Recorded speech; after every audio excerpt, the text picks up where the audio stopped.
دوستو، اللہ تعالیٰ اپنے بندوں کو حکم دیتا ہے کہ وہ اس پر بھروسہ کرے، اور اس دنیا میں دو طرح کے لوگ رہتے ہیں۔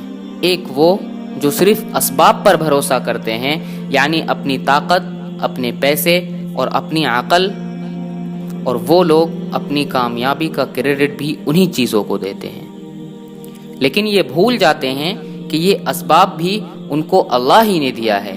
اگر وہ چاہے تو ان سے یہ سب ایک ہی پل میں چھین لے اور وہ ہاتھ پیر مارتے رہ جائیں۔ اور دوسرے وہ لوگ ہیں جو اللہ پر بھروسہ کرتے ہیں، لیکن ان میں بھی دو طرح کے لوگ ہوتے ہیں۔ ایک وہ جو اسباب کو اختیار کیے بغیر اللہ پر بھروسہ کرتے ہیں، اور دوسرے وہ لوگ ہوتے ہیں جو اسباب اختیار کرنے کے بعد اللہ پر توکل کرتے ہیں، اور یہی لوگ عقل مند بھی ہیں۔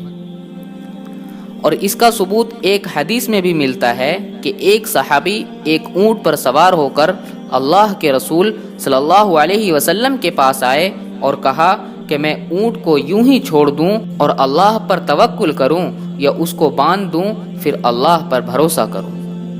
تو اللہ کے نبی نے فرمایا، اس کو باندھ کر اللہ پر بھروسہ کرو۔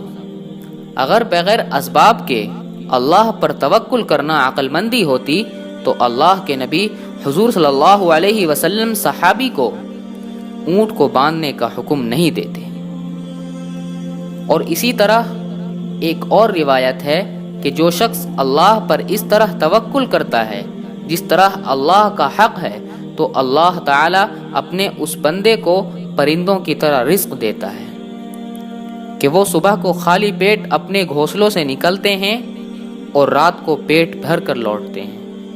تو اس روایت میں پرندوں کی مثال دی گئی کیونکہ ان کو اللہ ہی رزق دیتا ہے، لیکن اس کے لیے بھی ان کو اپنے گھونسلوں سے نکلنا پڑتا ہے۔ اور اسباب کے اختیار کرنے کے بعد اللہ پر توکل کرنے کا ایک بہت بڑا فائدہ یہ بھی ہے کہ جب انسان کو کامیابی ملتی ہے تو وہ تکبر اور غرور کے بجائے اللہ کا شکر ادا کرتا ہے۔ اگر اس کو ناکامی ہوتی ہے تو اس کو افسوس نہیں ہوتا۔ تو بھائیوں، ان باتوں سے یہ واضح ہوتا ہے کہ ہم سب کو اللہ پر بھروسہ کرنا چاہیے، کیونکہ مومن وہی ہے جو اللہ پر بھروسہ کرے۔